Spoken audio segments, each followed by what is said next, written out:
उल्हासनगर महानगरपालिकेच्या वतीने आमची जी बोधी फाउंडेशन ही संस्था आहे, त्या संस्थेला जो महाराष्ट्र शासनाच्या सामाजिक न्याय व विशेष सहाय्य विभागाने डॉक्टर बाबासाहेब आंबेडकर समाजभूषण पुरस्कार या पुरस्काराने आम्हाला सन्मानित केलं, त्याबाबत आज उल्हासनगर महानगरपालिकेच्या वतीने आदरणीय अजित शेख जे आयुक्त साहेब आहेत, त्यांनी आमचा एक सत्कार या ठिकाणी आयोजित केला आणि आम्हाला सन्मानित केलं।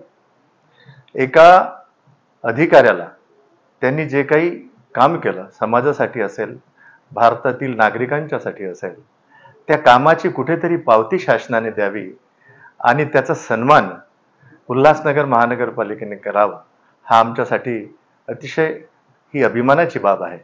आणि म्हणून आम्हाला एक सार्थ अभिमान वाटतो या महानगरपालिकेचा, कारण जिथे आम्ही काम करतो त्या संस्थेने सत्कार करावा ही फार मोठी बाब आहे। आणि म्हणून महानगरपालिकेचे मनापासून अजित शेख साहेबांचे, ॲडिशनल कमिशनर साहेबांचे, सर्व उपायुक्त आणि सर्व आमचे कर्मचारी अधिकारी या सर्वांच्या मनापासून आम्ही आभार व्यक्त करतो या ठिकाणी। मी अर्चना ललित खोब्रागडे, सरपंच कातलाबोडी, नागपूर। नुकताच महाराष्ट्र शासनाने डॉक्टर बाबासाहेब आंबेडकर समाजभूषण पुरस्कार हा आमच्या बोधी फाउंडेशन या संस्थेला पुरस्कृत केलेला आहे।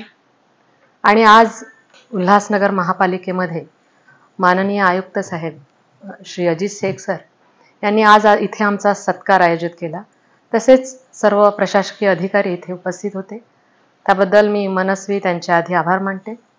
आणि बोधी फाउंडेशननी 2006 पासून जे कल्चरल माध्यमातून संविधानाचा जागर व संविधानाचं महत्त्व समाजातील लोकांना पटवून देण्याचे जे कार्य केले, त्याबद्दल महाराष्ट्र शासनाने जे आमचा सत्कार केला ते आमच्या कामाची पोचपावती आम्हाला मिळाली। आणि आता येणाऱ्या काळात बोधी फाउंडेशनची खूप मोठी ही जबाबदारी आहे की पुढे आम्ही समाजाला अजून काय देऊ शकतो आणि उत्तरोत्तर आम्ही तो प्रयत्न करू की जास्तीत जास्त प्रमाणात बोधी फाउंडेशनतर्फे आम्ही कामं करू, अशी ग्वाही आम्ही समाजाला देतो। धन्यवाद। कोणार्क, अपना शहर अपनी बात।